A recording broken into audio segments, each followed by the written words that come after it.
แต่คิดได้อยู่แต่ว่าเลิกปะกันบ่ได้มานำกันอะไรวะล่ะมานำกันถ้าความเห็นเสมอกันความเห็นเป็นในทางเดียวกัน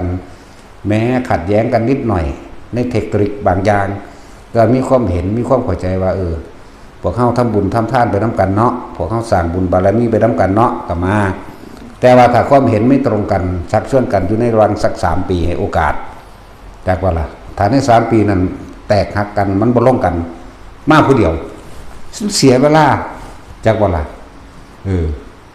แต่ว่าผู้ชายคนนั้นแต่ผู้ยิ่งมากแล้วว่ามันสิอยู่บ่ได้อยู่ได้พอมันก็หาเอาไม้ซ้ำเนาะ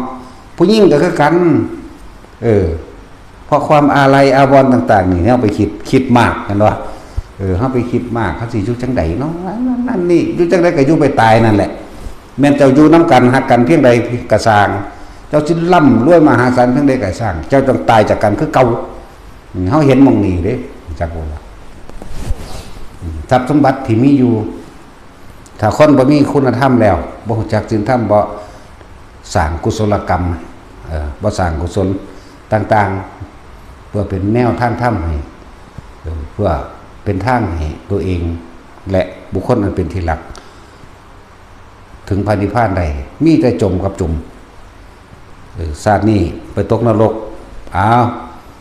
กับ1 2กับเกิดมาเป็นเปรตกับ1 2กับเป็นเดรัจฉาน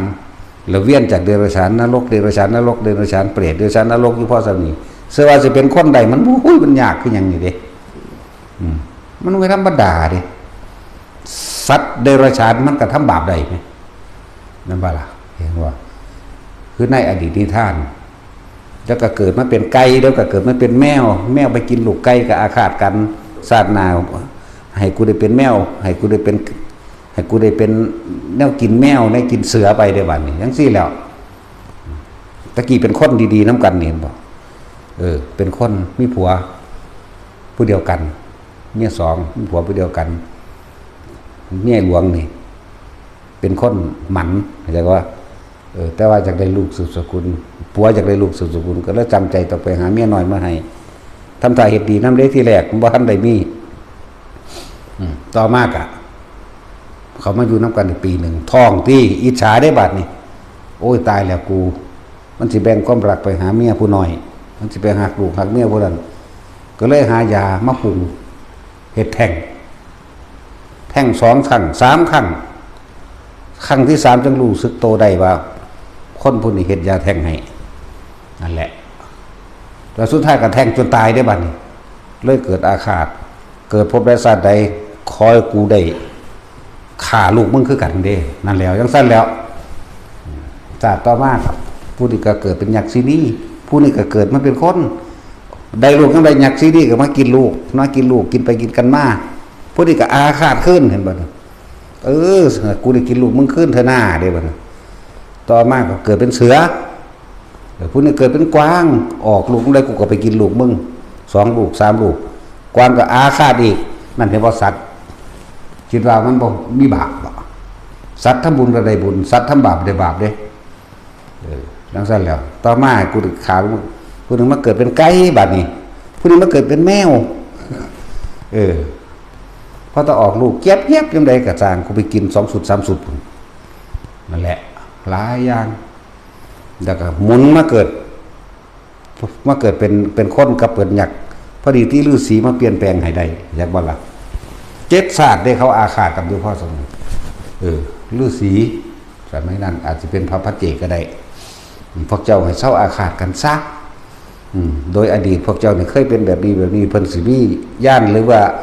มีเลสแถมทุเรศภาพให้เบิ่งได้เห็นบ่ซั่นเฮ็ดภาพให้เบิ่งได้ก็เป็นไปได้อาจจะเคยเป็น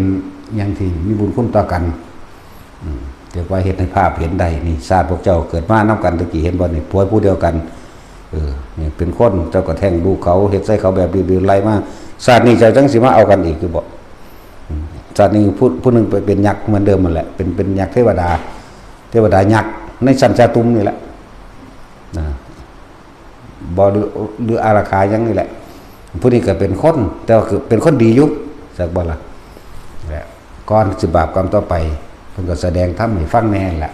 เลิกอาฆาตนี่ทำบุญเปลี่ยนอธิษฐานจิตเจตนาใหม่ เลยอภัยให้กันนะสั้นแล้วคำว่าเสียเวลามันธรรมดาเด้แต่ผัวผู้ใดเมียผู้ใดบ่ดีก็ป๋าแม่มันโลดหูจักบ่เดียวนี้คือว่ามาตลอดอยู่ให้เวลาจาก3 ปีเซิงมันคักๆเนาะ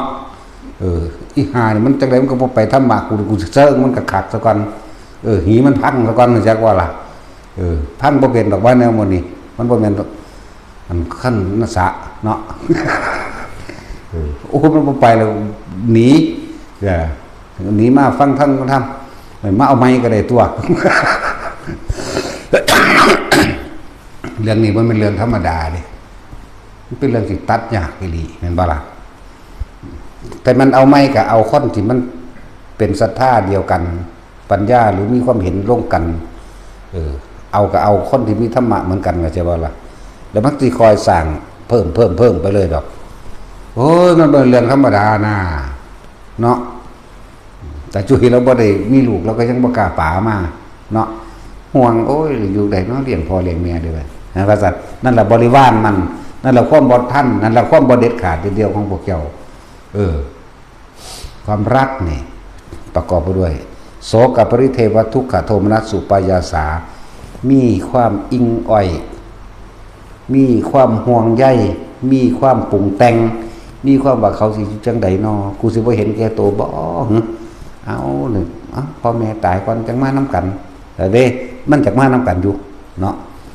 สั้นแหละแต่ว่าถ้าบางคนมันบ่จากมาน้ำกันเด้จากว่าล่ะ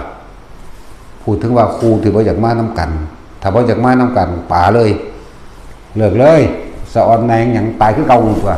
บ่เลิกตอนเป็นก็เลิกตอนตายตัวเนาะเลิกกันคือเลิกตายนี่แหละมันหักกันกะคักมันก็เลิกคือเก่าตัวเลิกอย่างเลิกตอนตายปากันปาก็แปลว่าหย่าไม่ใช่ปาจะปาจ๋าเด้ บ่แม่นปาบ่แม่นเสียแบบนั้นเด้พวกบ้านนอกพวกบ่รู้จักหยังเนาะบ่จักภาษาบ่แม่ภาษาใดเฮาบ่ได้เป็นพวกคนในเมืองคนเขาว่าคนไทยบ่ได้ภาษาหลายสำเฮาดอก สั่นแล้ว